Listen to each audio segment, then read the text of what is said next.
Assalamualaikum warahmatullahi wabarakatuh. Apa kabar sahabat Al-Fatah yang dimuliakan Allah? Semoga kita dalam keadaan sehat, dilimpahkan rezekinya dan diberikan keberkahan dunia dan akhirat. Amin ya robbal alamin.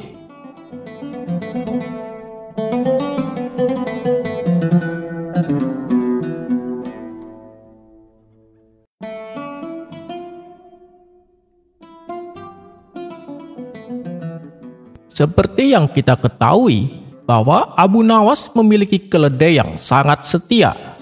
Kemanapun dia pergi, selalu ditemani oleh si keledai. Bahkan saat berdagang pun, keledai itu selalu menemaninya.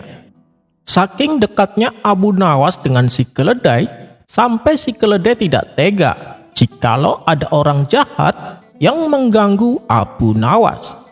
Hingga pada suatu hari, di sebuah keramaian, Abu Nawas sedang sibuk berdagang di pasar kecil di dekat rumahnya.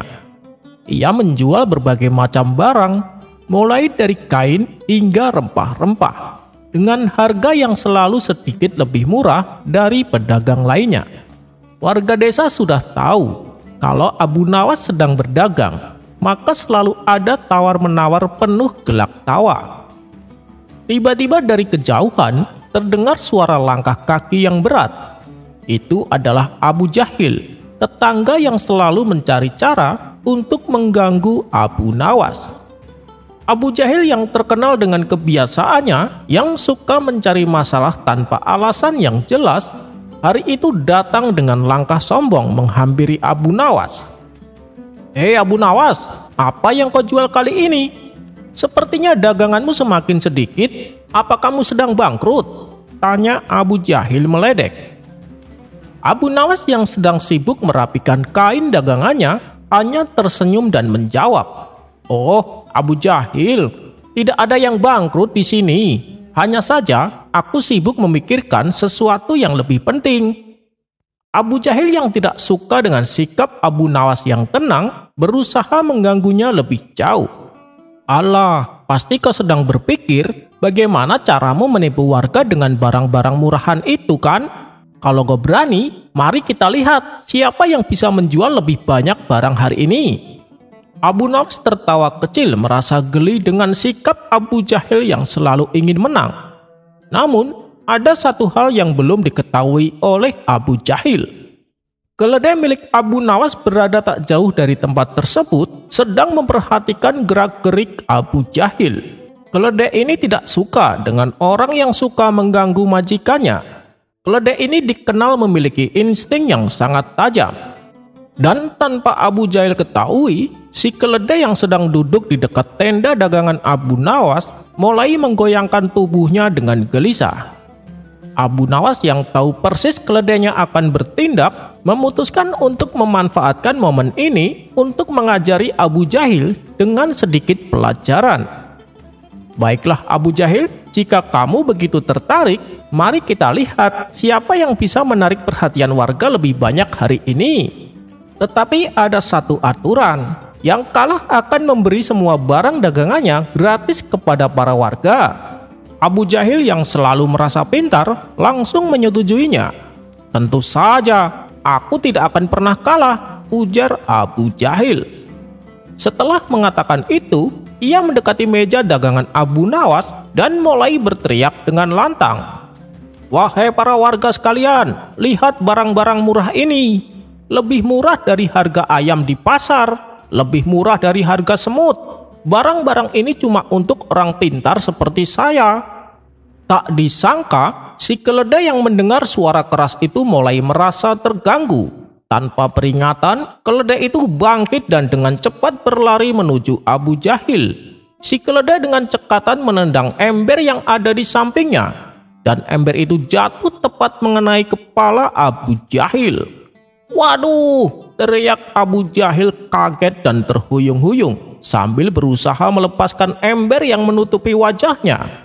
Para warga yang melihat kejadian itu mulai tertawa terpingkal-pingkal. Bahkan ada yang mulai bertepuk tangan. Abu Nawas yang melihat hanya tersenyum lebar. Tetapi ia segera mendekati dan menepuk pundak Abu Jahil. "Abu Jahil, ini namanya balasan dari keledai yang pintar. Jangan pernah berisik di dekat keledaiku jika tak ingin bernasib yang sama, ucap Abu Nawas. Abu Jahil yang malu setengah mati mencoba mengangkat ember dari kepalanya dan berkata dengan wajah merah padam, "Awas kau Abu Nawas, akan kubalas keledai bodohmu itu." Para warga terus tertawa dan Abu Nawas pun kembali melanjutkan dagangannya dengan si keledai duduk tenang di sampingnya seolah ikut bangga dengan keberhasilannya. Abu Jahil yang sudah tahu bahwa ia tak akan bisa mengalahkan Abu Nawas berjalan pergi dengan langkah lesu dan berjanji pada dirinya sendiri untuk tidak lagi mengganggu Abu Nawas dan keledainya di hari-hari mendatang. Dan sejak hari itu, Abu Nawas dan keledainya menjadi duo yang tak terkalahkan, bahkan oleh tetangganya yang paling jahil sekalipun.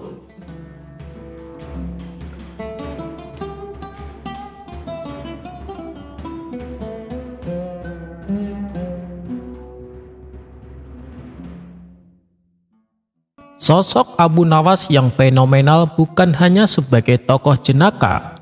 Ia bahkan seringkali mengkritik kebijakan pemerintah yang unik dan nyeleneh. Seperti pada kisah berikut ini. Pada saat itu, salah satu menteri istana membuat kebijakan yang membuat rakyatnya sengsara. Dan itu tanpa sepengetahuan Baginda Raja.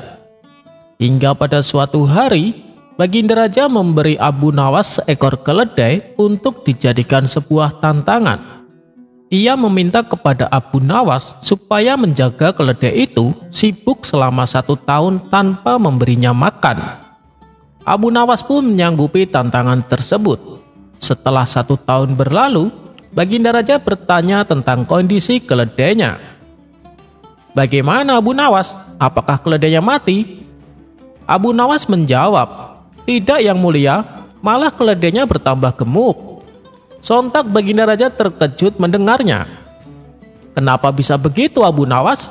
tanya Baginda Raja. "Karena saya menjadikannya menteri di istana," jawab Abu Nawas. "Jadi menteri? Bagaimana mungkin seekor keledai bisa jadi menteri?" tanya Baginda Raja heran.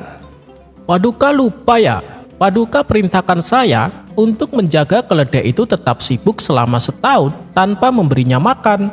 Sejak itulah dia saya jadikan menteri. Karena seorang menteri juga tetap sibuk tanpa memberi makan kepada rakyatnya." Mendengar itu Baginda Raja terdiam. Ia pun mulai menangkap ada sesuatu yang sedang Abu Nawas sampaikan melalui ucapannya yang konyol tersebut. Abu Nawas kembali berkata, "Apakah Paduka tahu bedanya rakyat dan pemerintah? Bedanya adalah kalau rakyat mengambil duit pejabat pemerintah disebutnya sebagai perampok. Tapi kalau pemerintah mengambil duit rakyat disebutnya sebagai kebijakan." Karena tak tahan dengan kritikan Abu Nawas, Baginda Raja langsung menyuruhnya diam. "Wahai Abu Nawas, sebenarnya apa yang ingin kau sampaikan? Adakah menteriku yang berbuat demikian?" tanya Baginda Raja. Abu Nawas pun lalu memberitahu tentang kondisi rakyatnya dengan kebijakan baru yang dibuat oleh salah satu menteri istana, di mana sang menteri mewajibkan rakyat menyetorkan 3% dari penghasilannya dengan dalih untuk kesejahteraan dan akan membangunkan tempat tinggal.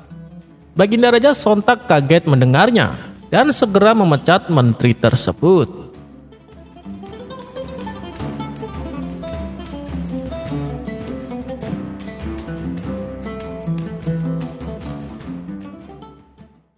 Awal mula Abu Nawas takut dengan sang istri. Di sela-sela waktu senggangnya, Abu Nawas duduk santai di depan rumah sambil menghirup secangkir teh panas. Tak lama kemudian lewatlah kawan Abu Nawas yang bernama Tuan Hamid. "Hei Tuan Hamid, mampirlah sebentar," sapa Abu Nawas. "Maaf, saya lagi buru-buru," balas Tuan Hamid. Pada keesokan harinya, Tuan Hamid kembali berjalan melewati rumah Abu Nawas. Kali ini ia menerima ajakan Abu Nawas untuk duduk bersamanya. "Mukamu kenapa kelihatan kesal begitu?" tanya Abu Nawas. "Aku tidak habis pikir, Abu Nawas, dengan perilaku istriku. Dia maunya menang sendiri," tutur Tuan Hamid. "Oh, jadi kemarin kamu tidak mau mampir karena sedang disuruh istrimu?" tanya Abu Nawas.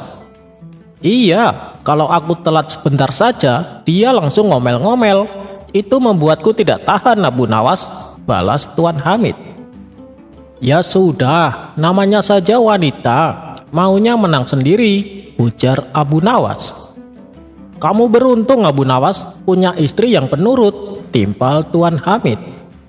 "Kata siapa? Istriku bahkan lebih galak daripada istrimu," saut Abu Nawas. "Benarkah? Jadi kamu juga takut ya sama istrimu? Kenapa bisa begitu? Kamu kan terkenal orang yang cerdik," tanya Tuan Hamid. Abu Nawas pun lalu menceritakan awal mula ia takut dengan istrinya. "Dulu, waktu kami masih pengantin baru, kami jalan-jalan menuju pasar. Di tengah perjalanan, istriku melihat kucing yang bulunya sangat indah. Lalu, oleh istriku, kucing tersebut dipegang dan digendongnya. Padahal aku sudah memberitahu kalau kucing itu galak dan suka mencakar. Tapi istriku tak menghiraukannya. Akibatnya tangan istriku kena cakar. Bukannya teriak kesakitan, istriku malah tersenyum dan berkata, 'Satu.' Ia lalu memegang kembali kucingnya dan berusaha menggendongnya. Kucing tersebut seketika langsung mencakarnya kembali. Tangan istriku pun berdarah, tapi ia tetap tersenyum dan berkata, 'Dua.' Untuk ketiga kalinya, istriku mencoba memegang dan menggendongnya. Kucing itu pun kembali mencakarnya, dan istriku kembali berkata, 3. Setelah itu, ia segera mengambil tali dan mengikat leher si kucing, sampai kucing tersebut mati. Melihat hal demikian, spontan aku membentaknya, 'Hei, istriku, kau gila ya?' Sambil tersenyum, istriku menatapku dan berkata, 1. Lalu, aku kembali bertanya kepadanya, 'Istriku, kucing itu kan tidak bersalah, kenapa kau membunuhnya?' Untuk kedua kalinya, istriku menatapku sambil tersenyum dan berkata, 2. Sejak saat itulah, aku tidak pernah lagi membantah perkataannya, apalagi sampai membentaknya. Takutnya, kejadian yang dialami si kucing juga akan menimpa padaku, tutur Abu Nawas. Spontan Tuan Hamid tertawa terpingkal-pingkal mendengar cerita Abu Nawas.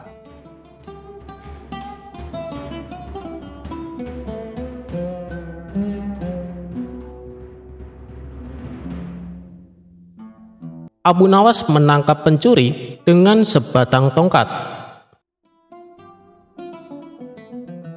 Pada suatu hari, kota Baghdad digemparkan dengan terjadinya pencurian di rumah saudagar kaya raya, dan ada sebanyak uang 100 dinar lenyap di gondol pencuri.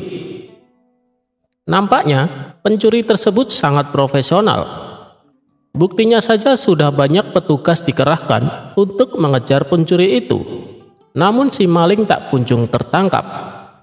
Sang saudagar kaya raya semakin gusar dibuatnya.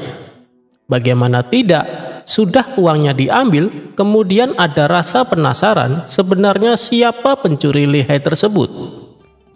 Hebatnya lagi, tak ada satupun pertanda yang bisa ditunjukkan sebagai bahan penyelidikan lebih lanjut. Bahkan meskipun telah mendesak pejabat setempat, tetap saja hasilnya nihil. Pada akhirnya, sang saudagar membuat keputusan. Barang siapa yang mencuri hartanya dan dia mau mengembalikan, maka dia akan mendapatkan hak separuh dari harta yang dicuri tersebut. Namun, meskipun sudah diberikan pengumuman tersebut, si pencuri tak kunjung memperlihatkan batang hidungnya. Bahkan si pencuri ini merasa nyaman dan aman, karena tak satupun orang yang mengetahui ulahnya. Tidak putus asa, sang saudagar akhirnya membuat sayembara baru.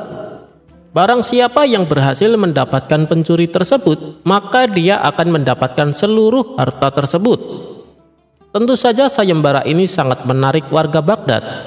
banyak sekali orang yang mendaftar untuk ikut andil bagian, termasuk si pencuri itu sendiri. Awalnya, si pencuri berniat untuk meninggalkan kota Baghdad dengan membawa harta curiannya. Namun, setelah dipikir-pikir, kepergiannya hanya akan membuka aibnya. Karena itu si pencuri mencoba bertahan di kota dengan ikut-ikutan menjadi peserta sayembara. Dia semakin merasa aman saat berkumpul dengan peserta sayembara. Dia sangat yakin kedoknya tidak akan terbongkar. Begitu melihat hasil yang belum jelas terlihat dari sayembara yang sudah dibukanya, sang saudagar akhirnya mendesak sang hakim untuk mendatangkan Abu Nawas. Namun sayangnya, Abu Nawas pada hari itu sedang berada di Damaskus dan baru bisa pulang pada esok harinya. Semua harapan bertumbuh pada Abu Nawas. Kasak-kusuk begitu gencar di kalangan warga. Mereka menebak apakah Abu Nawas mampu menguak teka-teki tersebut. Sementara itu, si pencuri hatinya menjadi ciut karena dia tahu bagaimana kemampuan Abu Nawas dalam memecahkan masalah. Pada keesokan harinya, Abu Nawas datang dengan membawa tongkat banyak sekali. Dan kemudian dia membagikan tongkat-tongkat tersebut kepada semua yang hadir sambil berpesan, "Tongkat-tongkat ini sudah saya mantrai, kalian bawa pulang. Besok bawa kembali ke sini.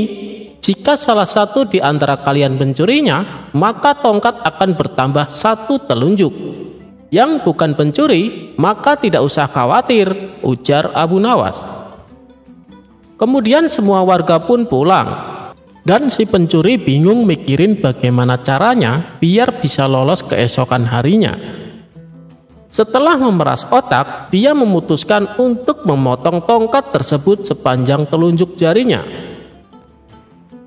Singkat cerita, keesokan harinya semua warga berkumpul dan mengembalikan tongkat kepada Abu Nawas. Pada saat menerima tongkat dari pencuri tersebut, Abu Nawas langsung menangkapnya karena tongkatnya menjadi lebih pendek. Kemudian si pencuri diadili dengan seadil-adilnya. Akhirnya Abu Nawas berhak menerima uang 100 dinar tersebut. Namun uang tersebut dibagikan kepada fakir miskin di kotanya.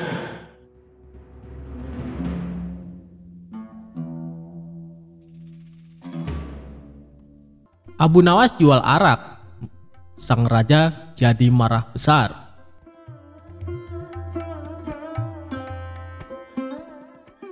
Selalu ada cara yang dilakukan oleh Abu Nawas untuk tidak dimarahi oleh baginda raja. Setiap perbuatan yang dilakukan, pasti ada saja kesalahan yang membuat sang raja marah. Namun bukan Abu Nawas jika tidak bisa membuat sang raja menjadi marah karena perbuatan Abu Nawas. Abu Nawas sendiri menjadi terkenal karena puisinya yang jenaka dan lucu.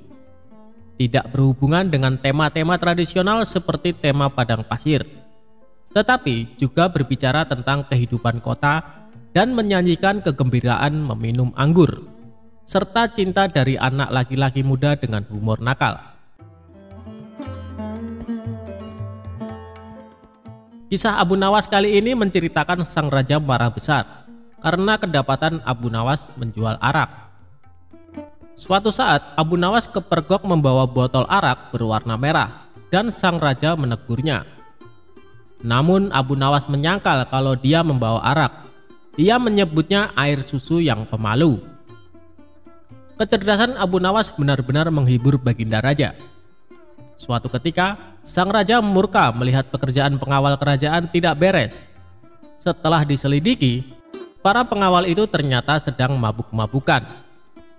"Wahai para pengawalku semua, sudah sering kuingatkan kau jangan sering mabuk-mabukan," ujar baginda raja. Para pengawal terlihat gemetar. Mereka menunduk, tidak berani menatap wajah sang raja karena merasa bersalah. "Ceritakan kepadaku, dari mana kalian mendapat arak itu?" tanya sang raja. Untuk beberapa saat para pengawal itu tidak mau mengaku. Namun setelah raja membentak, para pengawal pun mengaku. "Abu Nawas lah yang membawa arak itu. Kami juga diajari mabuk-mabukan olehnya." ujar salah seorang pengawal. "Cepat bawa Abu Nawas ke hadapanku sekarang juga. Kalau tidak, kalian yang akan menerima hukuman dariku," ujar sang raja. Keesokan harinya para pengawal itu mendatangi rumah Abu Nawas yang sangat sederhana. Sesampainya di rumah Abu Nawas, salah seorang pengawal berkata, "Bawalah botol ini dan katakan ini semua atas perintahmu." "Tunggu dulu, dengan minuman arak ini aku pasti dihukum oleh raja," kata Abu Nawas. "Jika engkau lolos dari hukuman raja, aku akan memberimu sejumlah dinar," ucap sang pengawal. "Lalu apa keuntunganmu memberiku sejumlah dinar?" ucap Abu Nawas. "Jika engkau lolos dari hukuman raja, maka kami juga akan lolos dari hukuman raja. Gunakanlah kecerdasanmu mengelabui raja," kata pengawal itu. Akhirnya Abu Nawas pergi menemui baginda raja membawa arak dengan botol merah. "Wahai Abu Nawas, apa yang engkau pegang itu?" tanya baginda raja. "Ini susu, baginda. Rasanya enak sekali," jawab Abu Nawas seenaknya. "Bagaimana itu susu? Air itu berwarna merah, sedangkan susu berwarna putih bersih," kata raja. Sang raja pun mengambil botol yang dipegang Abu Nawas. "Betul sang baginda, susu itu berwarna putih bersih. Dia berubah merah karena malu bertemu baginda, dan berubah warna jadi merah merona," jawab Abu Nawas dengan mencoba mengambil hatinya raja yang rupawan. Sang raja pun tertawa sambil geleng-geleng kepala meninggalkan Abu Nawas. Meski ia tahu yang dibawa oleh Abu Nawas adalah arak. "Baiklah, aku maafkan kalian.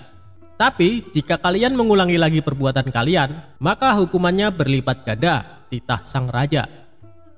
Dan akhirnya sang raja pun mengampuni kesalahan para pengawal. Sedangkan Abu Nawas mendapatkan sejumlah dinar dari para pengawal karena telah berhasil melaksanakan misinya.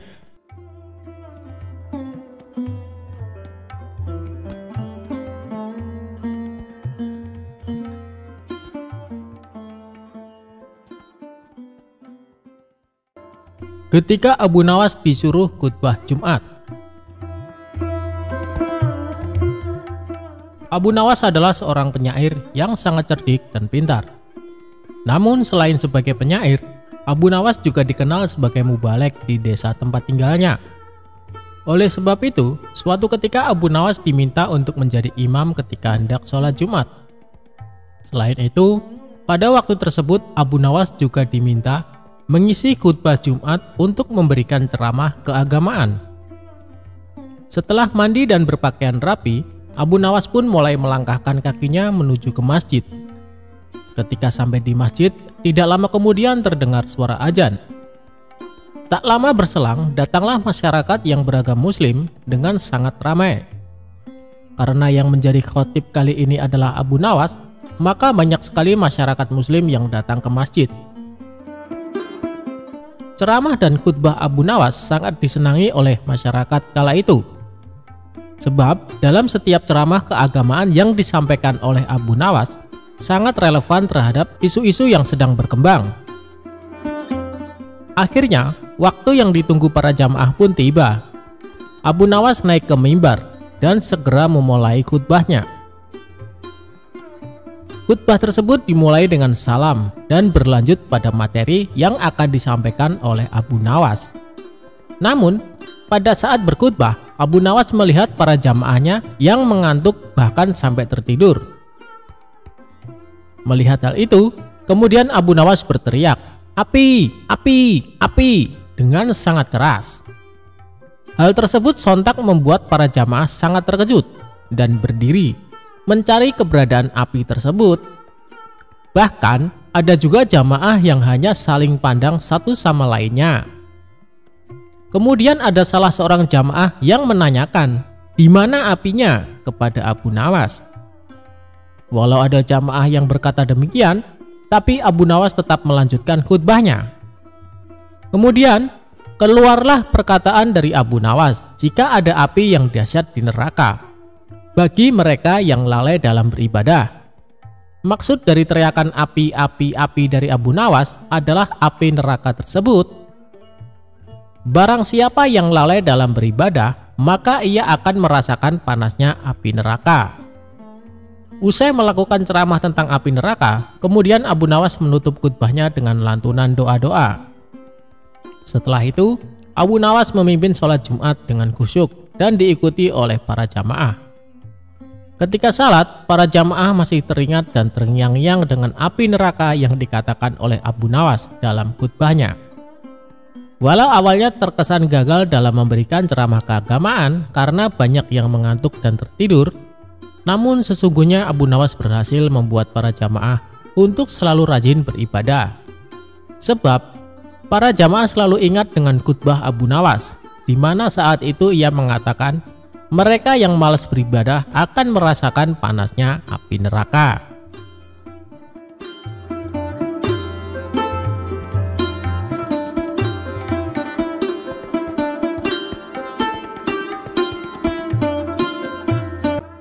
Kisah Abu Nawas dihukum raja minum air mendidih.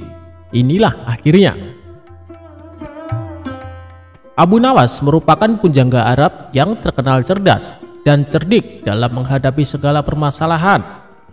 Ia hidup sejaman dengan Baginda Raja Harun.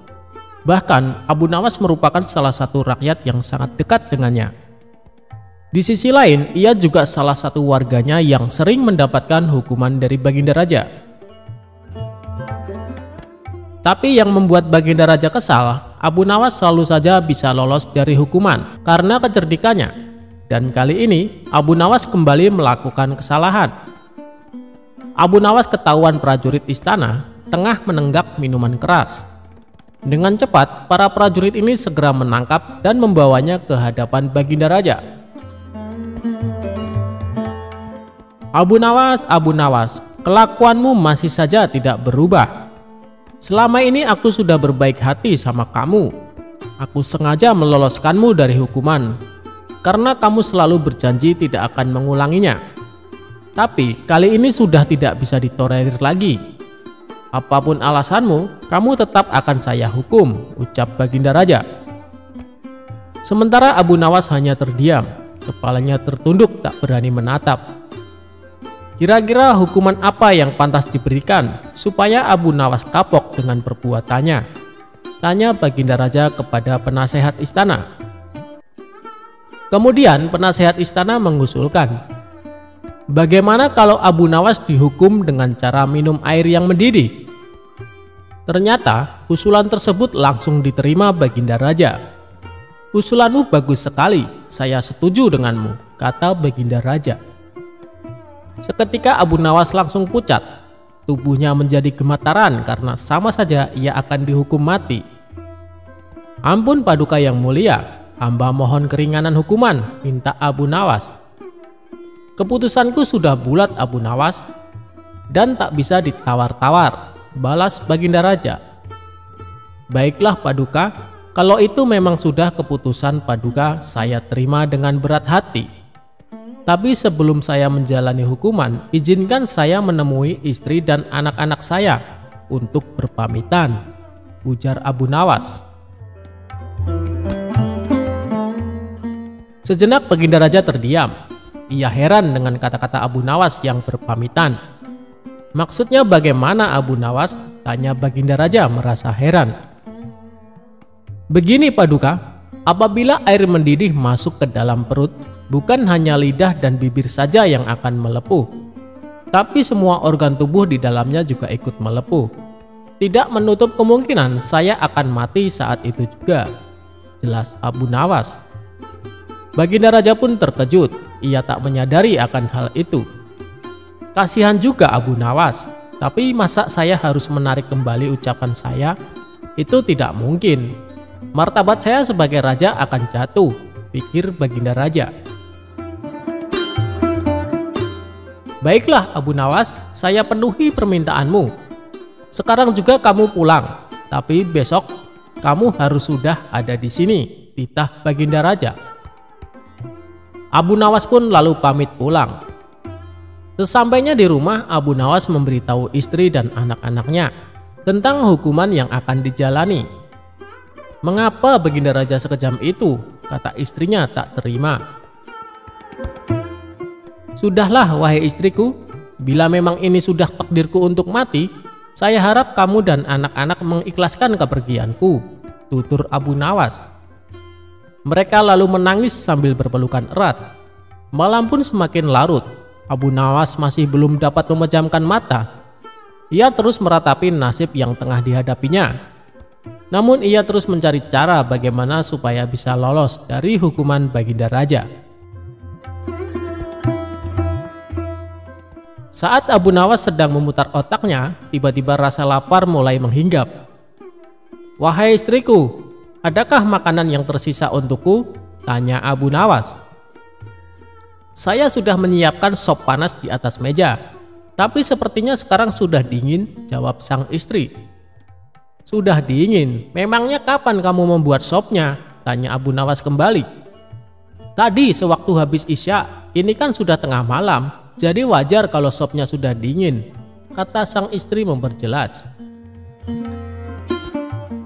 Saat itu terbesitlah di otak Abu Nawas akan ide yang cemerlang. Tapi Abu Nawas sengaja tidak memberitahu istrinya, sebab ia tidak ingin rencananya menjadi berantakan. Setelah menjelang pagi hari, Abu Nawas mengumpulkan para tetangganya, dan ia memberitahu mereka bahwa dirinya akan dihukum mati, dan ia meminta agar para tetangganya ini ikut bersamanya ke istana. Berita mengejutkan ini tentu saja membuat para tetangganya kaget. Ia tak menyangka Baginda Raja bisa sekejam itu. "Abu Nawas, kamu kan dekat dengan Baginda Raja. Kenapa tidak minta ampun darinya?" tanya mereka. "Biarlah, nasi sudah menjadi bubur. Baginda Raja juga tidak akan mencabut ucapannya," terang Abu Nawas. Maka berangkatlah Abu Nawas ke istana dengan didampingi keluarga dan para tetangganya. Melihat kedatangan Abu Nawas bersama orang banyak, Baginda Raja pun bertanya, "Hei Abu Nawas, kenapa kau bawa orang banyak sekali? Apakah kau hendak melawanku?" Dengan ekspresi wajah sedihnya, Abu Nawas menjawab, "Ampun Paduka, Paduka jangan salah paham. Mereka semua adalah tetangga saya Paduka. Mereka ingin melepas kepergian saya." Baginda Raja pun akhirnya tidak keberatan akan hal itu. "Baiklah Abu Nawas, apakah kau siap menjalani hukuman?" tanya Baginda Raja. "Saya siap Paduka, silahkan bawa kemari air mendidihnya," balas Abu Nawas. Lalu beberapa prajurit istana membawakan bejana yang berisi air mendidih ke hadapan Abu Nawas. "Sekarang kamu minum air mendidih itu Abu Nawas," kata Baginda Raja. "Siap Paduka yang mulia, tapi sebelumnya izinkan saya meminta maaf dan berpamitan kepada keluarga saya dan para tetangganya," pinta Abu Nawas. "Oh silakan," ucap Baginda Raja. Abu Nawas pun menghampiri istri dan anak-anaknya. Suara tangis istri dan anak-anak Abu Nawas pun pecah. Orang-orang yang hadir pun ikut bersedih, tak terasa air mata Baginda Raja juga ikut menetes. Sebenarnya Baginda Raja tidak tega, tapi ia tidak mungkin membatalkan hukuman. Karena banyaknya tetangga yang ikut hadir, tentu saja memakan waktu lama hingga tak terasa air mendidih yang ada di dalam bejana menjadi dingin. Setelah Abu Nawas selesai berpamitan, ia segera mengambil air di bejana dan meminumnya sampai habis. Tentu saja Abu Nawas tidak mengalami suatu apapun, sebab air yang ada di dalam bejana sudah menjadi dingin. "Paduka yang mulia, saya sudah menjalani hukuman, izinkan saya pulang," pinta Abu Nawas. Melihat hal itu Baginda Raja menjadi bengong. "Hei Abu Nawas, bukankah saya menyuruhmu minum air mendidih?" tanya Baginda Raja. "Benar Paduka, tapi air di bejana itu kan tadinya mendidih. Jangan salahkan saya kalau air itu menjadi dingin. Saya hanya melakukan apa yang seharusnya saya lakukan," jawab Abu Nawas. Dengan kecerdikannya inilah Abu Nawas kembali lolos dari hukuman maut. Ia pun dibolehkan pulang oleh Baginda Raja bersama anak istri dan para tetangganya. Itulah kisah kecerdikan Abu Nawas dalam menghadapi permasalahan dalam hidupnya.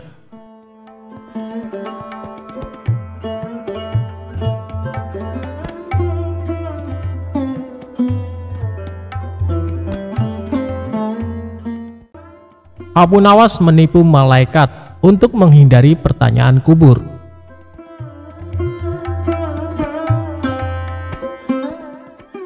Abu Nawas adalah seorang sosok yang dekat dengan Khalifah Harun. Semasa hidupnya, Abu Nawas dikenal sebagai orang yang cerdik, jahil, dan kerap membuat orang sekitarnya jengkel. Tidak hanya pada manusia, kejahilan Abu Nawas juga pernah terjadi kepada malaikat. Dia mengelabui malaikat Mungkar dan Nakir ketika Abu Nawas wafat. Hal ini bermula ketika Abu Nawas menjadi buronan sang raja yang ketika itu marah kepadanya. Para pasukan mencari Abu Nawas atas perintah raja agar ditangkap dalam keadaan hidup atau mati. Setelah mencari kesana kemari, pasukan sang raja nihil menangkap Abu Nawas dan kembali pulang ke kerajaan.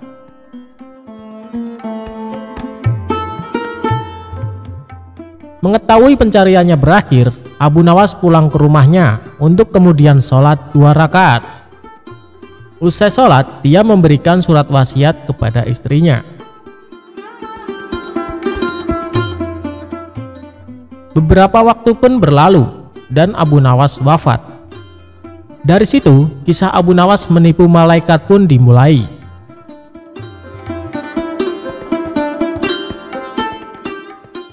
Sebelum wafat, Abu Nawas memberikan wasiat agar istrinya mengkafaninya. Alih-alih memintanya dengan yang baru, dia minta agar ketika wafat dipakaikan kain kafan usang, jelek atau lusuh. Kain kafan tersebut seolah-olah seperti kain kafan orang yang sudah lama meninggal. Berdasarkan kisah yang sudah turun-menurun, diceritakan kalau Abu Nawas pun sudah berada di alam kubur. Namun, kebingungan melanda malaikat Mungkar dan Nakir. Tugas malaikat tersebut adalah menanyakan atau menguji keyakinan orang yang sudah meninggal. Mereka bingung karena arwah tersebut menggunakan kain kafan kotor dan lusuh, tidak seperti orang yang baru meninggal. Kedua malaikat itu pun berdebat, apakah orang tersebut merupakan penghuni lama atau baru di alam kubur. Setelah berdebat panjang, kedua malaikat bersepakat untuk menanyakan keimanan arwah tersebut. Man robuka, atau siapa Tuhanmu? Tanya malaikat Mungkar. Mendengar pertanyaan itu, Abu Nawas sedikit ketakutan dan hening sesaat untuk kemudian menjawab pertanyaan malaikat. Wahai malaikat, tidakkah kau tahu bahwa kain kafanku ini sudah lama? Bukan orang yang baru meninggal dunia, jawabnya. Mendengar jawaban itu, malaikat makin dibuat bingung dan terdiam. Mereka bingung dengan penampilan Abu Nawas yang lusuh, namun kondisi kuburannya masih terlihat baru. Perdebatan pun kembali terjadi sambil pandangannya tak lepas dari Abu Nawas. Pada akhirnya, malaikat mendapat suatu keputusan. Malaikat memutuskan kalau Abu Nawas adalah penghuni lama dan tidak menanyakan lebih lanjut.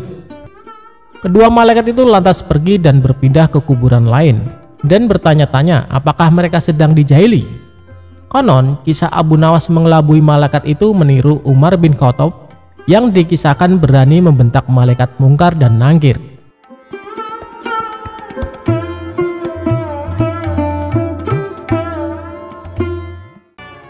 Abu Nawas kok ditipu? Ya ditipu balik pelakunya.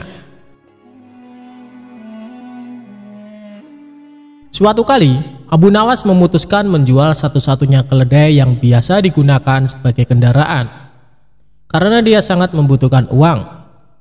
Istrinya pun menyetujui rencana itu. Dalam perjalanannya ke pasar hewan, dia bertemu seseorang.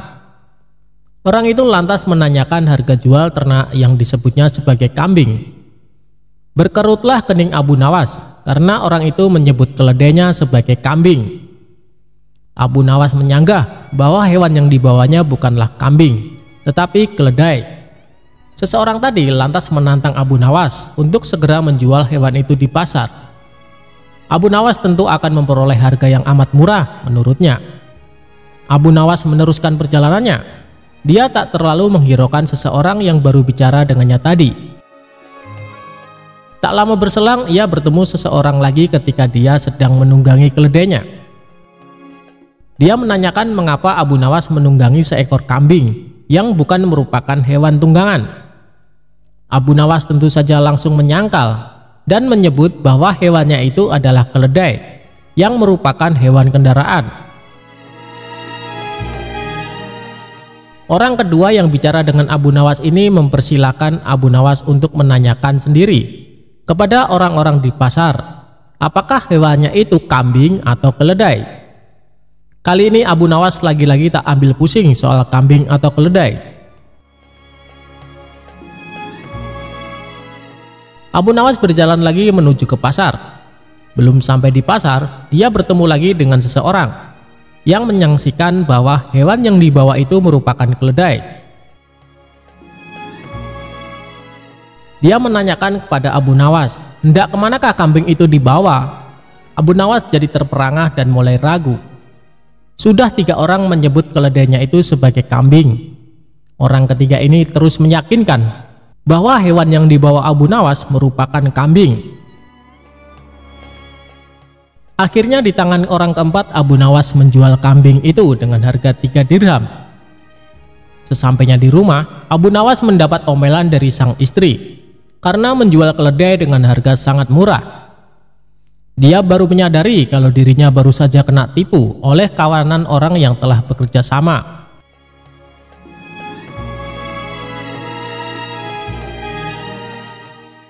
Bersama rasa dongkolnya, Abu Nawas merencanakan sesuatu untuk membalas penipu itu. Dia cari kayu dari hutan dan direkayasanya seolah-olah merupakan kayu ajaib yang bisa mewujudkan apa saja yang diinginkannya.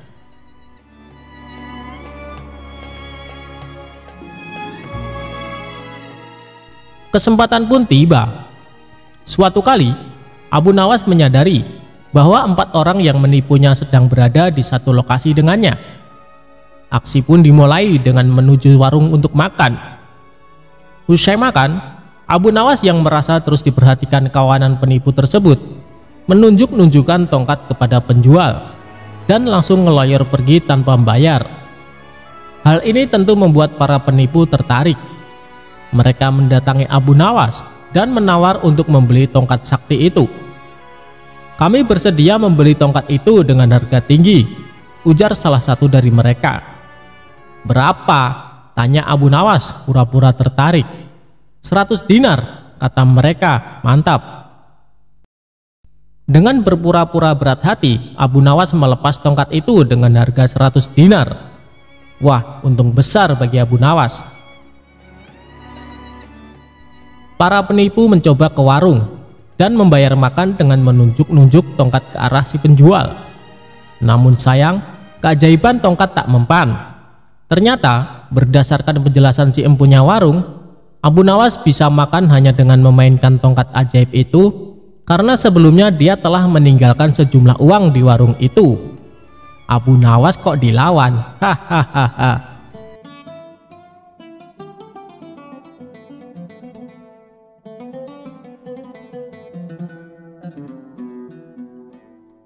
Abu Nawas nyebur ke sungai. Kali ini cerita antara Abu Nawas dan Abu Jahal. Bermula dari Abu Nawas pagi-pagi berangkat sholat subuh berjamaah di masjid. Setelah itu ia mencari kayu bakar di hutan. Di perjalanan Abu Nawas berpapasan dengan Abu Jahal. Mau kemana Abu Nawas? Tanya Abu Jahal. Mau cari kayu di hutan, jawab Abu Nawas. Ayo kita berangkat bersama-sama. Aku juga mau mencari kayu di hutan, terang Abu Jahal. Abu Nawas pun melanjutkan perjalanannya dengan ditemani Abu Jahal. Ketika mereka berjalan melewati pinggir sungai, tiba-tiba Abu Nawas tergelincir dan hampir jatuh. Namun, untunglah ada Abu Jahal di sampingnya. Abu Jahal langsung menarik tangan Abu Nawas, sehingga Abu Nawas tidak jatuh ke sungai. Terima kasih Abu Jahal atas pertolonganmu, kata Abu Nawas. Tidak disangka Abu Jahal malah tertawa terpingkal-pingkal. Lihatlah wajahmu yang lucu itu. Aku tidak bisa membayangkan apabila kamu terjatuh ke sungai. Pastinya akan basah kuyup, ucap Abu Jahal sambil tertawa makin keras. Sementara Abu Nawas hanya diam. Dia tidak mungkin marah kepada Abu Jahal yang baru saja menolongnya. Sejak saat itu, setiap bertemu Abu Nawas, Abu Jahal selalu mengungkit-ungkit kejadian tersebut. Bahkan saat keduanya nongkrong di warung, Abu Jahal terus menceritakan dan membesarkan hal tersebut, sampai-sampai membuat Abu Nawas merasa sangat malu. Sebulan pun berlalu. Akhirnya Abu Nawas tidak tahan lagi. Ia pun mendatangi rumah Abu Jahal. "Hei Abu Jahal, ikutlah denganku," ajak Abu Nawas. "Mau kemana memangnya?" tanya Abu Jahal. "Sudah, pokoknya ikut saja," balas Abu Nawas. Mereka berdua lantas pergi ke suatu tempat. Rupanya Abu Nawas mengajak ke sungai yang dulu dirinya pernah diselamatkan oleh Abu Jahal. Setibanya di sana, dengan masih berpakaian lengkap, Abu Nawas langsung menjatuhkan diri ke sungai. Dalam keadaan basah kuyup, Abu Nawas berkata, "Lihatlah, aku sekarang sudah basah kuyup, seperti jika engkau tidak menolongku. Jadi berhentilah mempermalukanku di depan orang-orang," pinta Abu Nawas. Abu Jahal yang mulai menyadari kekeliruannya segera meminta maaf kepada Abu Nawas.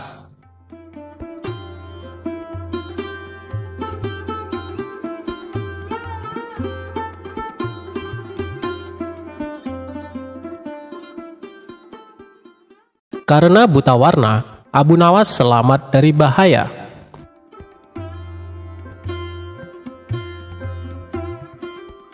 Pada suatu hari, sang menteri akan mengadakan pesta yang hanya dihadiri oleh orang-orang pilihan. Guna menambah semaraknya suasana pesta, Tuan Menteri tidak lupa mengundang Abu Nawas. Maka diperintahkanlah beberapa pengawal untuk memanggil Abu Nawas di rumahnya. Sesampainya di rumah Abu Nawas, salah satu pengawal berkata, "Tuan Abu Nawas, nanti malam ada undangan pesta di rumah Tuan Menteri." Mendengar kabar tersebut tentu saja membuat Abu Nawas kegirangan. "Baik, nanti malam aku akan ke sana." "Oh iya, sampaikan salam hormat saya untuk Tuan Menteri," balas Abu Nawas. Singkat cerita, malam pun tiba. Abu Nawas bergegas menuju rumah Tuan Menteri. Setibanya di sana, Abu Nawas disambut hangat layaknya tamu kehormatan. Tuan Menteri lalu mempersilahkan Abu Nawas duduk bersama para tamu undangan yang lain. Tidak berapa lama kemudian, hidangan lezat mulai disajikan di atas meja makan. Melihat hal itu, Abu Nawas sudah tidak sabar untuk menyantapnya. Sembari mengambil hidangan di hadapannya, Abu Nawas pura-pura berbasa-basi. "Ngomong-ngomong, pesta dalam rangka apa ini? Jangan-jangan Tuan Menteri naik jabatan ya?" tanya Abu Nawas. "Bukan Abu Nawas, hanya pesta syukuran kecil-kecilan untuk menyambut hari kelahiranku," jawab Tuan Menteri. "Oh, pantesan," balas Abu Nawas. "Pantesan kenapa Abu Nawas?" tanya Tuan Menteri penasaran. "Pantesan hidangannya enak-enak dan Tuan Menteri juga terlihat gagah serta berwibawa," puji Abu Nawas. "Kamu bisa saja Abu Nawas," balas Tuan Menteri tersipu malu. Saat asik menyantap hidangan, tiba-tiba salah satu tamu berkata, "Maaf Tuan Menteri, janggut Tuan Menteri beruban. Mungkin akan lebih indah bila Tuan Menteri mengecatnya menjadi hitam." Mendengar itu, Tuan Menteri yang tadinya berseri-seri mendadak berubah menjadi emosi. "Kurang ajar kamu. Kamu pikir aku sudah tua bangka? Kamu menghina aku," bentak dia. "Ampun Tuan Menteri, aku sama sekali tidak bermaksud demikian," jawab tamu tersebut ketakutan. "Pengawal, tangkap orang ini dan masukkan ke penjara selama 3 hari, perintah Tuan Menteri kepada pengawalnya. Dengan sigap para pengawal langsung menyeret tamu tersebut untuk dimasukkan ke penjara. Ternyata kemarahan Tuan Menteri tidak berhenti sampai di situ. Ia lantas bertanya kepada tamu undangan yang lain, "Apakah kamu lihat ada uban di janggutku?" Dikarenakan takut dihukum, tamu yang ditanya kali ini menjawab dengan berkata bohong. Hampir tidak ada, Tuan Menteri. Apa maksudmu dengan kata hampir? Pengawal, seret orang ini ke dalam penjara, teriak Tuan Menteri. Tamu kedua pun dibawa oleh pengawal untuk dimasukkan ke penjara. Gara-gara kejadian ini, suasana pesta yang tadinya meriah berubah jadi menegangkan. Untuk ketiga kalinya, Tuan Menteri mengajukan pertanyaan yang sama kepada tamu. Selanjutnya, apa kau lihat ada uban di janggutku? Tanya Tuan Menteri. Karena takut dihukum seperti kedua tamu sebelumnya, tamu ketiga menjawab dengan berkata bohong. Sama sekali tidak ada, Tuan. Bahkan janggut Tuan terlihat hitam dan indah. Kamu pembohong, bentak Tuan Menteri. Pengawal, berikan dia 10 cambukan di punggungnya, kemudian penjarakan dia selama sebulan, perintah Tuan Menteri. Akhirnya Tuan Menteri menoleh ke arah Abu Nawas. Tapi Abu Nawas terlihat asik menyantap makanan seolah sedang tidak terjadi apa-apa. Apa kau melihat uban di janggutku? Tanya Tuan Menteri kepada Abu Nawas yang tampak asik melahap makanan lezat tidak menghiraukan pertanyaan Tuan Menteri.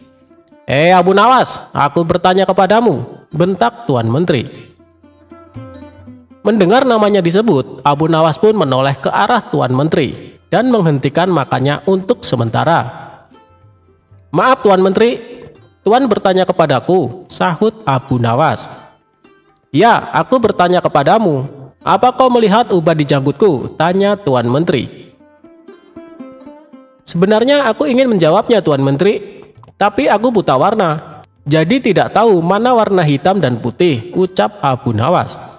Ia pun kembali meneruskan makannya. Jawaban Abu Nawas yang singkat tapi menggelikan membuat Tuan Menteri tertawa terpingkal-pingkal. Wajahnya yang tadi penuh emosi seketika redam dan kembali tenang untuk mencairkan suasana. Setelah selesai makan, Abu Nawas menceritakan beberapa kisah lucu yang membuat seisi ruangan penuh tawa.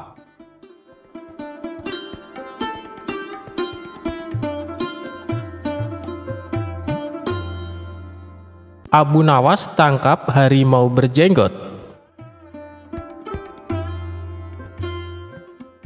Suatu ketika, Baginda Raja terlihat sangat marah kepada Abu Nawas yang telah berkali-kali mempermainkan dirinya dengan cara-cara yang sangat kurang ajar.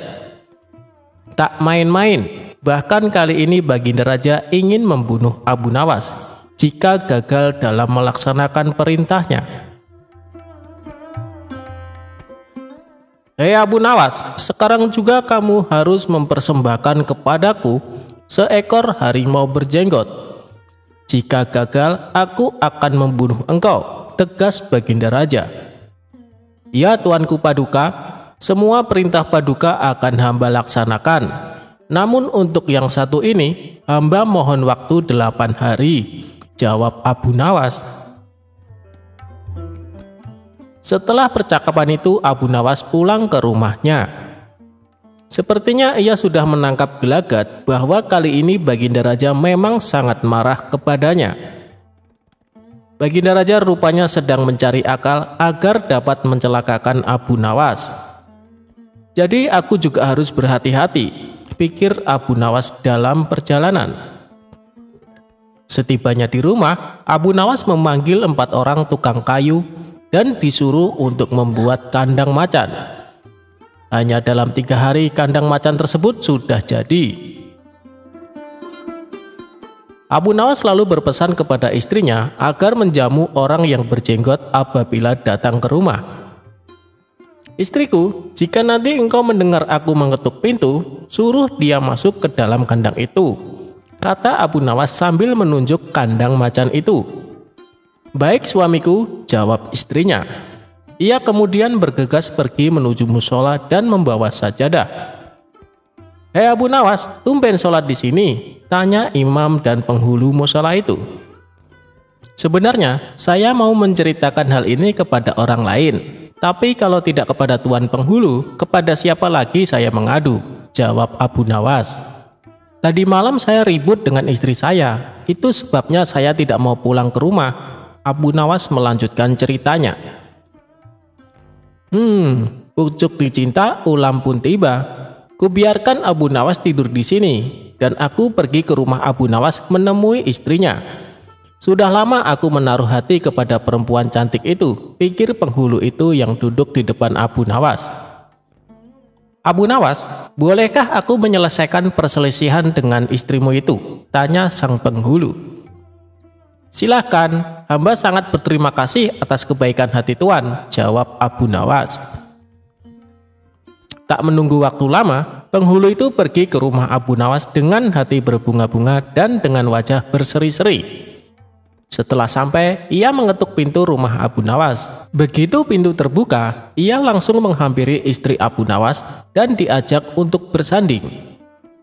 Hei Adinda, apa gunanya punya suami jahat dan melarat? Lagi pula Abu Nawas tak karuan. Lebih baik kamu jadi istriku. Kamu dapat hidup senang dan tidak kekurangan sesuatu apapun, kata penghulu itu. Baiklah jika keinginan Tuan demikian, jawab istri Abu Nawas. Tak berapa lama kemudian, terdengar pintu rumah Abu Nawas diketuk oleh seseorang. Ketukan itu membuat penghulu kaget dan kebingungan kemana ia harus bersembunyi. Tuan, silahkan bersembunyi di dalam kandang itu, kata istri Abu Nawas sambil menunjuk kandang yang terletak di dalam kamar Abu Nawas. Tanpa pikir panjang lagi, penghulu itu masuk ke kandang itu dan menutupnya dari dalam. Sedangkan istri Abu Nawas segera membukakan pintu sambil menengok ke kanan dan kiri. Abu Nawas lalu masuk ke rumah. Hei istriku, apa yang ada di dalam kandang itu? Tanya Abu Nawas. Tidak ada apa-apa, jawab istrinya. Apa putih-putih itu? Tanya Abu Nawas dengan penasaran. Lalu melihat penghulu itu gemetaran karena malu dan ketakutan. Setelah 8 hari, Abu Nawas memanggil 8 kuli untuk memikul kandang itu ke istana. Para warga ternyata sudah geger, ingin melihat harimau berjenggot. Karena seumur hidupnya, mereka tidak pernah melihat harimau berjenggot. Jangankan melihat, mendengar harimau berjenggot pun belum pernah. Mereka terheran-heran akan kehebatan Abu Nawas yang telah memiliki seekor harimau berjenggot. Tetapi begitu melihat penghulu di dalam kandang itu, mereka tidak bisa bilang apa-apa. Selain mengiringi kandang itu sampai ke istana, hingga menjadi arak-arakan panjang, si penghulu menjadi sangat malu. Tak lama kemudian, sampailah iring-iringan itu ke dalam istana. Hei Abu Nawas, apa kabar? Apakah kamu sudah berhasil mendapatkan harimau berjenggot? Tanya Baginda. Dengan berkat dan doa tuanku, alhamdulillah hamba berhasil, jawab Abu Nawas. Maka dibawalah kandang itu ke hadapan Baginda Raja. Ketika Baginda hendak melihat harimau tersebut, si penghulu memalingkan mukanya ke arah lain dengan muka merah padam karena perasaan malu bercampur takut. Tiba-tiba Baginda Raja menggeleng-gelengkan kepala dengan takjub. Sebab menurut penglihatan Baginda, yang ada di dalam kandang itu adalah penghulu musola. Abu Nawas buru-buru menimpali. Ya tuanku, itulah harimau berjenggot. Tapi Baginda tidak cepat tanggap. Ia termenung sesaat karena penghulu dikatakan harimau berjenggot. Tiba-tiba Baginda bergoyang ke kiri dan ke kanan seperti orang berdoa. Penghulu, kata Baginda. Ya tuanku Paduka, perlukah memberitahukan kenapa hamba dapat menangkap harimau berjenggot ini di rumah hamba sendiri? Kata Abu Nawas. Baginda Raja menganggukkan kepala tanda setuju. Abu Nawas pun menceritakan apa yang terjadi sebelumnya kepada Baginda Raja. Ya, aku maklum sudah, ujar Baginda Raja sambil menoleh ke kandang itu dengan mata berapi-api. Melihat hal itu, Baginda sangat murka kepada sang penghulu. Sebab ia semestinya menegakkan hukum, ia pula yang melanggarnya, ia telah berkhianat. Baginda segera memerintahkan punggawa mengeluarkan penghulu dari kandang dan diarak keliling pasar, setelah sebelumnya dicukur botak agar diketahui oleh seluruh rakyat betapa aibnya orang yang berkhianat.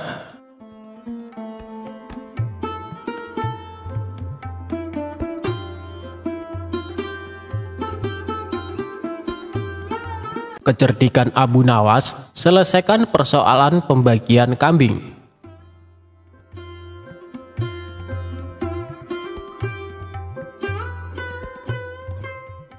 Suatu hari datanglah 3 orang desa menghadap Baginda Raja di istana.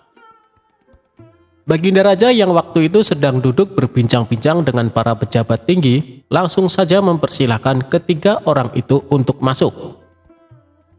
Setelah 3 orang itu membungkuk, salah seorang di antara mereka berkata, "Ampun beribu ampun Baginda, karena kami telah mengganggu perbincangan Baginda dengan para pejabat yang lain." "Tidak, kalian tidak mengganggu. Kami malah senang dengan kedatangan kalian. Memangnya ada apa kalian menghadapku? Adakah persoalan yang ingin kalian sampaikan?" "Begini Baginda, saya Ahmad mempunyai 2 ekor kambing betina. Zulfikar mempunyai seekor kambing jantan, sedangkan Zubair tidak mempunyai kambing. Karena itulah Zubair yang setiap hari harus bekerja mengembalakan kambing.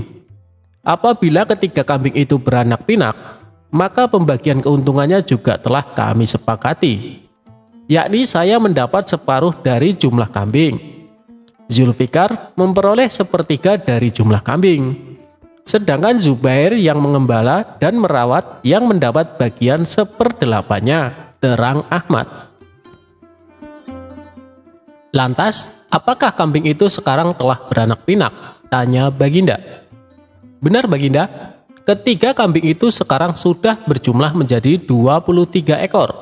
Karena itu, kami sekarang ingin membaginya sesuai dengan kesepakatan kami dulu. Tapi ternyata kami kesulitan untuk membaginya. Karena itulah kami kesini ingin memohon pertolongan Baginda," terang Ahmad. Membagi 23 ekor kambing sesuai perjanjian tentu tidak mudah. Bayangkan, bila Ahmad memperoleh pembagian separuh dari kambing-kambing itu, maka Ahmad sebenarnya mendapat bagian 11 ekor lebih setengah kambing. Sedangkan Zulfikar memperoleh pembagian sepertiga, seharusnya mendapatkan 7 ekor lebih 2/3 kambing. Sementara Zubair mendapatkan 1/8-nya, yang berarti 2 ekor kambing lebih 7/8 kambing. Baginda Raja tampaknya berpikir keras untuk memecahkan masalah tersebut. Bahkan para pejabat yang hadir di tempat tersebut juga tak sanggup memecahkan masalah tersebut. Karena orang yang hadir di tempat tersebut tak ada yang bisa memecahkan masalah itu, akhirnya Baginda Raja terpikir untuk mengundang Abu Nawas yang cerdik untuk ke istana. Setelah Abu Nawas sampai di istana, ia pun langsung bertanya masalah yang terjadi. Mereka bertiga kemudian menceritakan ulang kronologi kebingungan tersebut. "Wah, itu masalah kecil Baginda. Insya Allah saya akan membantu mencarikan jalan keluarnya," kata Abu Nawas. "Tolong bawakan kambing itu masuk semuanya." Setelah ke-23 ekor kambing tersebut dituntun masuk istana, Abu Nawas lalu menghitung kembali jumlah kambingnya. Sesudah kambing itu dihitung dan benar jumlahnya 23 ekor, Abu Nawas lantas berpikir keras untuk menemukan solusi dari masalah pelik tersebut. Tak lama kemudian, "Izinkan saya meminjam kambing Baginda, seekor saja," kata Abu Nawas. "Nah, sekarang saatnya saya akan membagi kambing tersebut sesuai dengan porsi kalian saat perjanjian," kata Abu Nawas setelah menambahkan kambing milik Baginda Raja. "Ahmad yang berhak memperoleh separuh kambing, maka boleh mengambil 12 ekor. Sedangkan engkau Zulfikar, yang memperoleh bagian sepertiganya, maka boleh mengambil 8 ekor, kata Abu Nawas memerintah. Terakhir Zubair yang memperoleh bagian 1/8-nya, maka engkau berhak mengambil bagian 3 kambing. Sisa 1 karena saya tadi meminjam 1 ekor kambing milik Baginda Raja, maka ini saya kembalikan lagi kambing tersebut. Masing-masing telah mendapatkan bagiannya. Mereka pun berterima kasih dan kembali ke kediamannya masing-masing. Perkara yang sulit itu akhirnya dapat ditemukan solusinya berkat kecerdasan Abu Nawas. Meskipun dalam hal ini ada yang dirugikan, namun mereka semua senang. Akhirnya Abu Nawas memperoleh hadiah uang emas dari Baginda Raja berkat kecerdikannya. Jika dicermati, ada yang salah atau kurang pas dari pembagian kambing tersebut, Coba seberapa telitikah sobat sekalian sehingga tahu letak kesalahannya?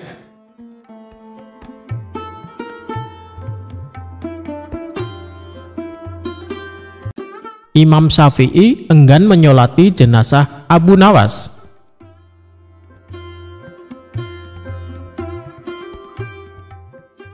Abu Nawas dengan nama lengkap Abu Ali Al-Hasan bin Hani Al-Hakimi dikenal sebagai seorang penyair Arab yang sangat lihai. Namun di berbagai belahan dunia, Abu Nawas dikenal sebagai seorang sosok yang lucu, kocak alias jenaka.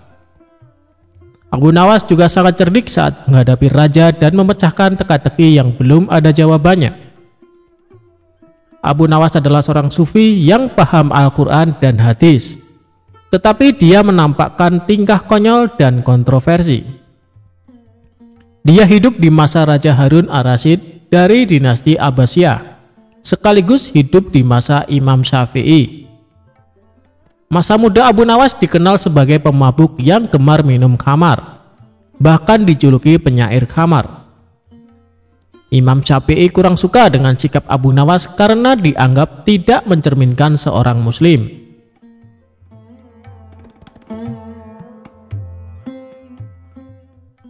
Suatu ketika Abu Nawas meninggal dunia dan kabar kematiannya sampai ke penjuru seantero negara Iran. Kabar wafatnya Abu Nawas membuat gempar penduduk Iran. Baginda Raja sebagai teman dekat Abu Nawas merasa sedih mendengar kabar tersebut. Sementara Imam Syafi'i juga mendengar kabar wafatnya Abu Nawas. Namun Imam Syafi'i enggan menyolati jenazah Abu Nawas.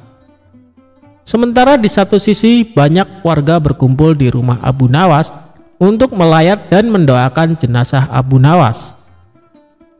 Ketika jenazah Abu Nawas hendak dimandikan, salah seorang warga menemukan kertas di saku Abu Nawas. Kertas tersebut ternyata berisi syair Abu Nawas yang ditulis terakhir kali sebelum beliau meninggal dunia. Adapun isi syair tersebut sebagai berikut.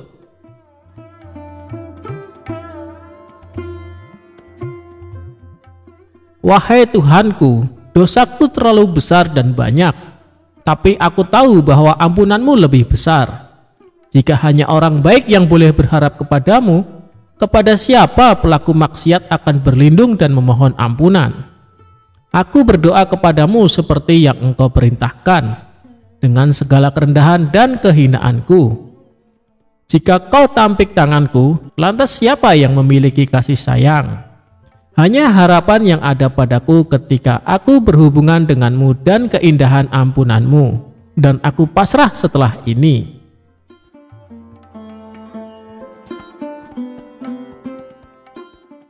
Kemudian salah seorang warga membawa kertas berisi syair Abu Nawas ke rumah Imam Syafi'i. Warga tersebut menjelaskan bahwa kertas tersebut ditemukan di saku Abu Nawas saat akan dimandikan. Setelah membaca syair Abu Nawas tersebut, Imam Syafi'i sangat sedih dan menangis sejadi-jadinya. Kemudian Imam Syafi'i pergi ke rumah Abu Nawas untuk menyolatkan jenazahnya. Itulah kisah syair terakhir Abu Nawas yang mampu meluluhkan pemilik mazhab terbesar, yaitu Imam Syafi'i. Semoga kita bisa mengambil hikmah dari kisah Abu Nawas yang hidup sejaman dengan Imam Syafi'i.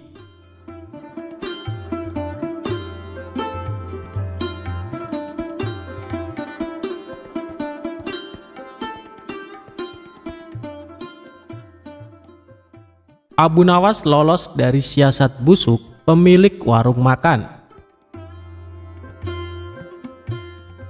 Dikisahkan, Abu Nawas sering bepergian keluar kota untuk tujuan berdagang. Di kota tersebut, Abu Nawas sering mampir di warung makan langganannya. Suatu ketika, Abu Nawas baru saja tiba di kota itu dan seperti biasanya mampir di warung makan langganannya itu. Aku pesan 1 ayam dan 2 butir telur, tapi bayarnya kalau dagangannya sudah terjual habis. Boleh tidak? Tanya Abu Nawas. Silahkan Abu Nawas, kamu kan langganan di warung ini. Tentu saja boleh, jawab pemilik warung. Ketika selesai makan, ia pun pergi untuk menjual dagangannya.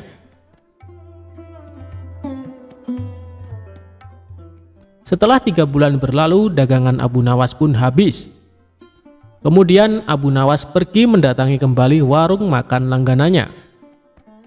"Aku pesan makanan seperti dulu, 1 porsi ayam dan 2 butir telur," ucap Abu Nawas. Setelah Abu Nawas selesai makan, ia pun berkata, "Aku minta total tagihannya. Jangan lupa digabung dengan tagihan 3 bulan yang lalu," kata Abu Nawas.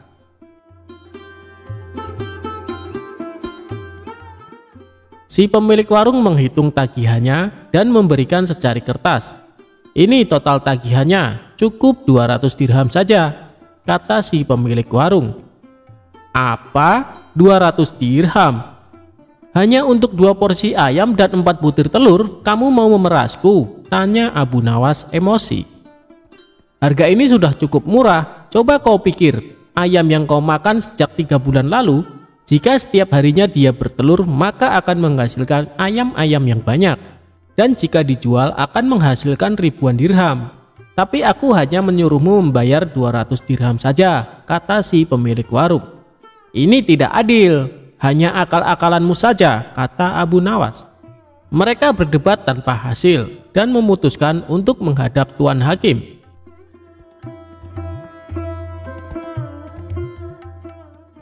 Ketika keduanya menemui hakim, ternyata hakim berpihak kepada pemilik warung. Lalu hakim bertanya, "Apakah kalian berdua menyepakati harga sejak 3 bulan yang lalu?" tanya Tuan Hakim. "Tidak, Tuan Hakim," jawab Abu Nawas.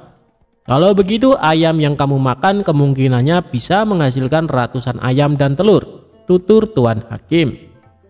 "Ya, itu mungkin saja, tapi kalau ayamnya hidup. Sedangkan ayam yang aku makan sudah mati dan dimasak," balas Abu Nawas.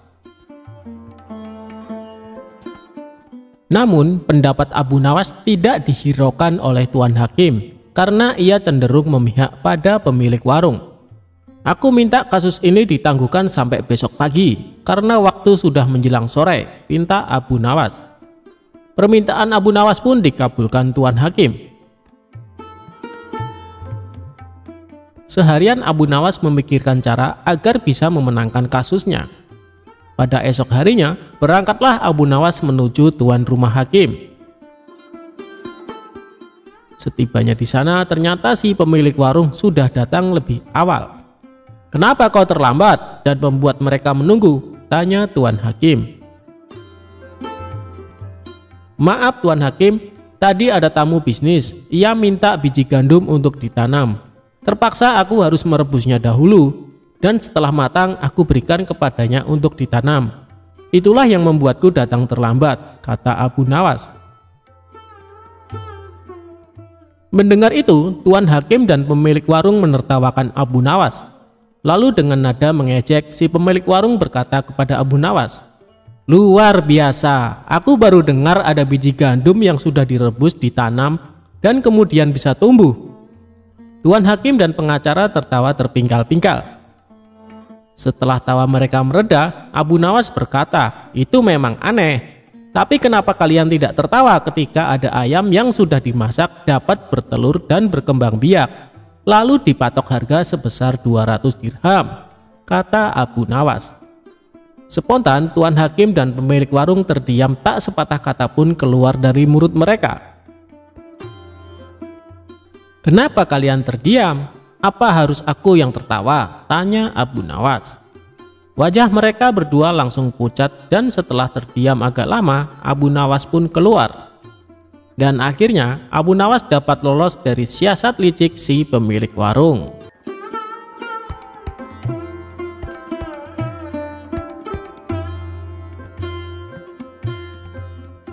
Kita pasti sudah tahu bahwa Abu Nawas merupakan tokoh sufi yang sangat terkenal akan kecerdikannya. Bukan hanya cerdik, tapi ia juga terkenal akan kelucuannya.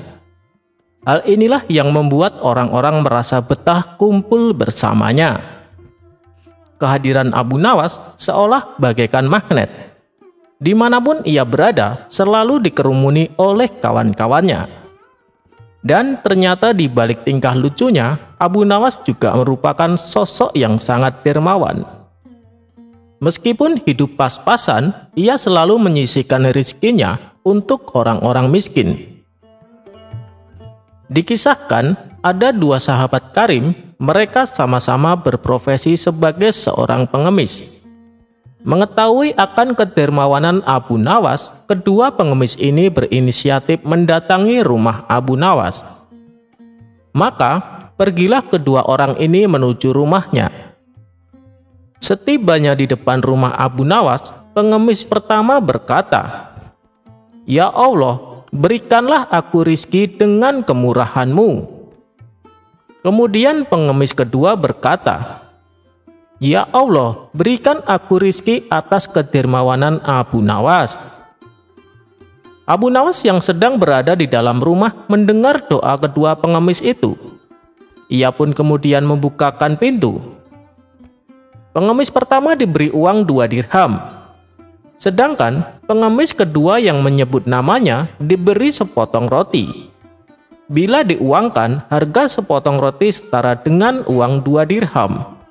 Tapi di dalam roti tersebut, Abu Nawas menyelipkan uang 100 dirham. Ketika menerima sedekah dari Abu Nawas, reaksi keduanya berbeda. Pengemis pertama tampak ikhlas dan bersyukur. Sedangkan pengemis kedua merasa kecewa. "Wahai kawan, apa yang kau dapatkan dari Abu Nawas?" tanya pengemis kedua. "Aku diberi uang 2 dirham, jawab pengemis pertama. "Aku hanya diberi sepotong roti," sesal pengemis kedua. Si pengemis kedua ini tak menyadari bahwa di dalam roti tersebut Abu Nawas menyelipkan uang 100 dirham. Pengemis kedua lalu meminta kepada kawannya untuk menukarkan roti yang didapatkan dengan uang 2 dirham milik pengemis pertama. "Hei kawan, berikanlah kepadaku uangmu dan ambil saja rotiku ini untuk anak-anakmu," tawar pengemis kedua. Pengemis pertama tidak keberatan, ia pun menerima tawaran tersebut. Sesampainya di rumah, pengemis pertama kaget bercampur bahagia. Karena ternyata saat ia membuka bungkusan roti, ia mendapatkan uang 100 dinar. Pada hari berikutnya, hal itu terjadi kembali. Pengemis kedua menawarkan rotinya lagi. Karena pengemis pertama sudah mengetahui apa yang ada di dalam roti tersebut, ia pun dengan girang menyetujuinya. Begitulah seterusnya sampai sebulan lamanya. Pengemis pertama yang kini sudah mempunyai uang banyak tak lagi menjalani profesinya sebagai pengemis. Ia gunakan uang tersebut untuk modal usaha. Sedangkan pengemis kedua masih tetap menjalani profesinya sebagai pengemis. Hingga pada suatu hari saat ia kembali mengemis di rumah Abu Nawas, Abu Nawas bertanya kepadanya, "Bukankah sudah cukup yang aku berikan kepadamu?" Pengemis kedua menjawab, "Tuan hanya memberiku sepotong roti. Aku jual saja roti itu kepada kawanku seharga 2 dirham." Tersentaklah Abu Nawas mendengarnya. Tapi dari peristiwa tersebut, Abu Nawas mendapatkan pelajaran yang sangat berharga. Dalam hati Abu Nawas berkata, "Waktu pertama kali kedua pengemis datang ke rumahku, pengemis pertama berdoa mengharapkan kemurahan Allah. Maka Allah pun memberikan rizki dan kemurahan kepadanya. Sedangkan pengemis kedua berdoa mengharap kemurahanku, maka Allah haramkan pengemis kedua atas pemberianku, walaupun aku ingin memberinya. Sungguh ini membuatku sadar bahwa Sang Pembuat takdir tak dapat terkalahkan, dan Dia Maha Kuasa atas segala sesuatu."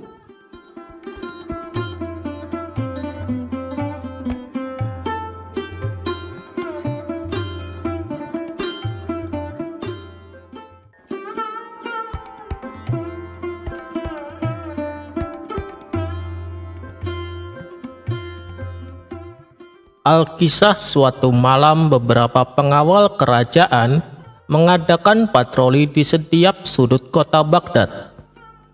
Hal ini untuk mencegah tindakan kejahatan, terutama aksi pencurian di malam hari. Mereka menyusuri ruang-ruang lorong yang memungkinkan rawan dengan aksi kejahatan.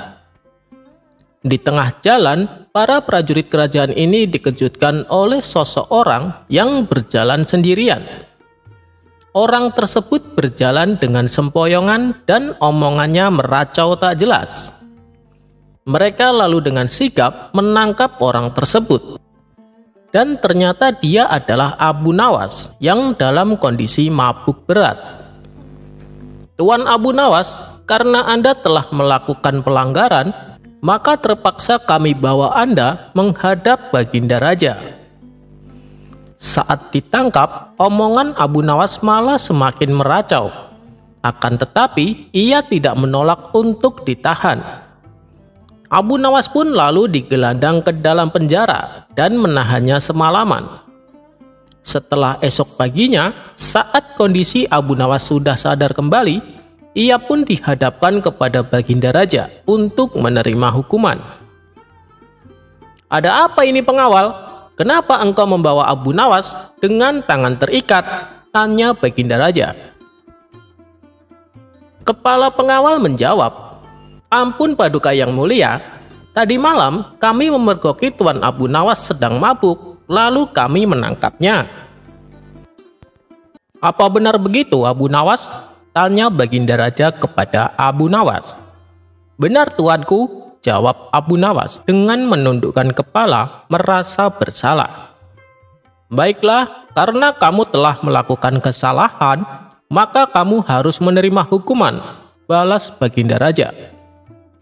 Baginda Raja pun kemudian memanggil Algojo untuk menghukum Abu Nawas. "Algojo, tampar dia 100 kali di wajahnya," perintah Baginda Raja. Namun, apa yang terjadi? Ternyata Algojo yang diperintahkan untuk menampar wajah Abu Nawas memiliki fisik yang tidak begitu tinggi, sehingga tangannya tidak bisa menjangkau wajah Abu Nawas. Sadar diri akan kondisinya, lantas Algojo itu pun berkata, "Menunduklah wahai Abu Nawas, supaya aku bisa menamparmu." Mendengar permintaan Algojo tersebut, Abu Nawas malah meledek dengan perkataan konyolnya. "Kamu ini kenapa malas sekali sih? Disuruh menampar saja, mintanya yang gampang. Apa kau ingin mengundangku makan, sehingga aku harus menundukkan badanku?" Mendengar ejekan Abu Nawas, Algojo itu pun lantas menimpali. "Hei Abu Nawas, kalaulah aku setinggi raksasa, sudah dari tadi kamu kesakitan menerima tamparanku." Mendengar perkataan Algojo tersebut, Abu Nawas lantas mengejeknya kembali. "Nyatanya, tak sedikit pun tanganmu menyentuh wajahku," jawab Abu Nawas sembari tertawa. Mendengar celotehan dan ejekan Abu Nawas kepada Algojo, Baginda Raja pun tertawa terpingkal-pingkal dan kemudian memerintahkan Algojo untuk meninggalkan Abu Nawas. "Wahai Algojo, tinggalkan Abu Nawas, aku sudah memaafkannya." Dan akhirnya Abu Nawas pun tak jadi mendapat hukuman. Dia malah mendapatkan maaf dari Baginda Raja. Ternyata bukan sekali dua kali Abu Nawas kepergok dengan minuman kerasnya oleh Baginda Raja. Suatu kali, Baginda Raja berpapasan dengan Abu Nawas di pasar. Ia mendapati Abu Nawas membawa botol minuman di tangannya. Baginda Raja pun menegurnya. "Hai Abu Nawas, apa yang tengah kamu pegang itu?" "Ini susu Baginda," jawab Abu Nawas sembari gugup. "Masa air susu warnanya merah? Biasanya kan air susu warnanya putih," tanya Baginda Raja keheranan. Ia pun lalu merebut botol yang ada di tangan Abu Nawas. "Waduh, celaka," pikir Abu Nawas. Ia sadar betul kalau kali ini Baginda Raja tidak bisa dikelabui. Ia juga tidak bisa mengelak kalau botol yang dibawanya adalah minuman keras. Jalan satu-satunya supaya lolos dari hukuman adalah membuat Baginda Raja tertawa dan terhibur. "Kau bilang minuman keras ini adalah susu kan? Jelas-jelas ini warnanya merah dan baunya juga menyengat. Kau pikir aku anak kecil yang gampang ditipu?" hardik Baginda Raja kepada Abu Nawas. Namun dengan tenangnya Abu Nawas membalas, "Ampun Paduka yang mulia, semula air susu ini memang berwarna putih bersih. Namun saat melihat Baginda yang gagah dan rupawan ini, ia pun tersipu malu. Maka memerahlah warnanya," ujar Abu Nawas. Mendengar penjelasan Abu Nawas yang konyol itu, Baginda Raja pun tak kuat menahan tawanya. Ia pun tertawa terbahak-bahak sembari meninggalkan Abu Nawas. Abu Nawas akhirnya kembali selamat, meskipun minuman kerasnya harus disita oleh Baginda Raja. Paling tidak Abu Nawas tidak mendapatkan hukuman.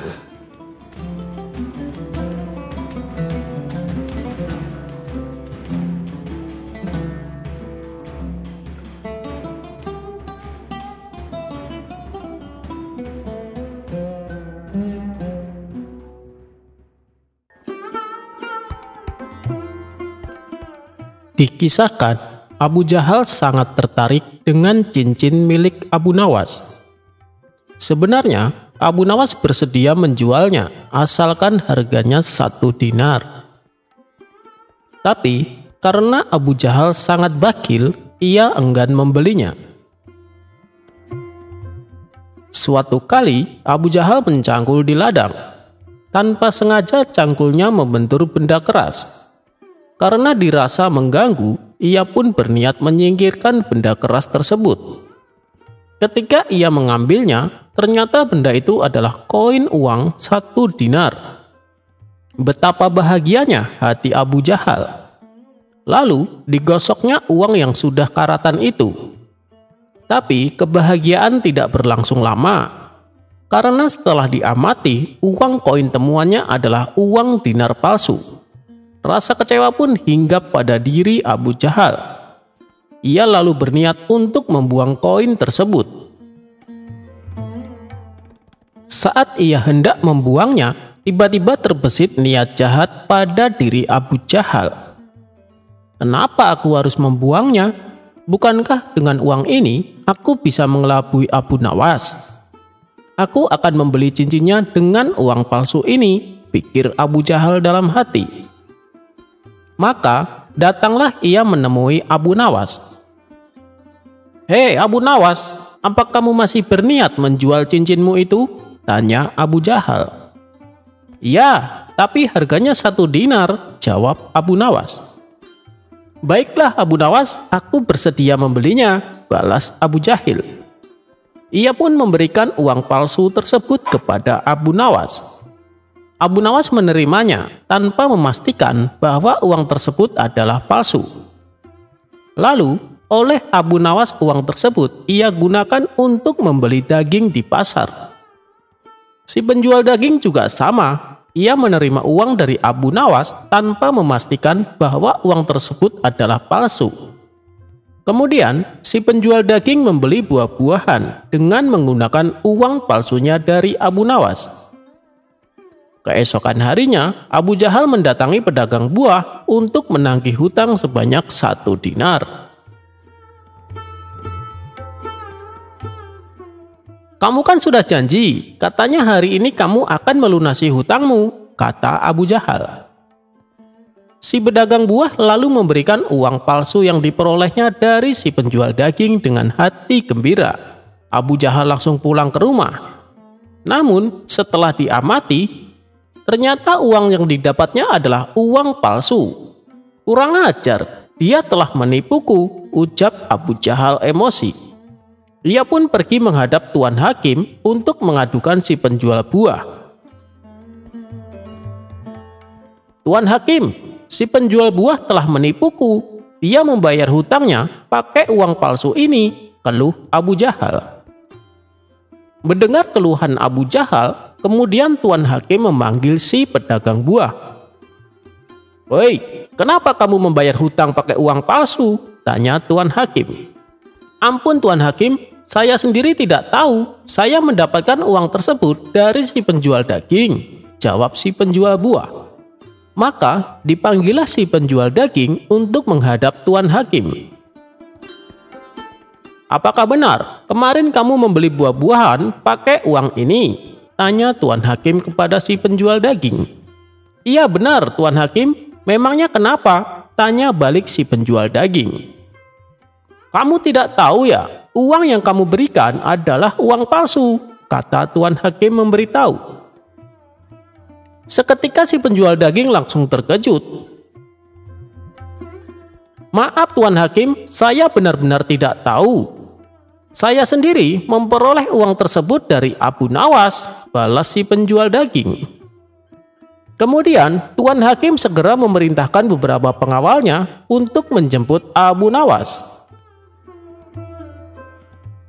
Ketika Abu Nawas memasuki ruang sidang, di situ sudah berkumpul Abu Jahal, penjual buah, dan penjual daging. "Ada apa ini Tuan Hakim?" tanya Abu Nawas merasa heran. "Begini Abu Nawas, apa betul kemarin kamu beli daging pakai uang dinar ini?" tanya Tuan Hakim. Sejenak Abu Nawas mengamati uang tersebut. "Iya betul, memangnya kenapa Tuan Hakim?" tanya balik Abu Nawas. "Kenapa kamu membeli daging pakai uang palsu?" tanya Tuan Hakim kembali. Abu Nawas langsung kaget mendengarnya. "Saya tidak tahu kalau uang tersebut adalah uang palsu. Saya mendapatkan uang tersebut dari Abu Jahal, Tuan Hakim. Dia membeli cincinku menggunakan uang itu," jawab Abu Nawas. Tuan Hakim menjadi bingung dengan jawaban Abu Nawas. "Benarkah itu, hai Abu Jahal?" tanya Tuan Hakim. "Benar Tuan, aku menemukan uang itu saat aku mencangkul di ladang," jawab Abu Jahal gemeteran. "Kamu telah menipu orang lain, tapi kamu malah menuduh orang lain menipumu. Jadi masalah ini sebenarnya bersumber dari kamu sendiri Abu Jahal. Karena kamu telah membuat kegaduhan, maka kamu didenda 10 dinar atau kurungan penjara selama 10 bulan, kata Tuan Hakim memutuskan. Dengan berat hati, terpaksa Abu Jahal harus membayar denda tersebut. Sebelum mereka membubarkan diri, Abu Nawas memberi nasihat kepada Abu Jahal. "Hei Abu Jahal, ada pepatah mengatakan, barang siapa yang menggali lubang untuk saudaranya, maka dia sendiri yang akan terjatuh di dalamnya."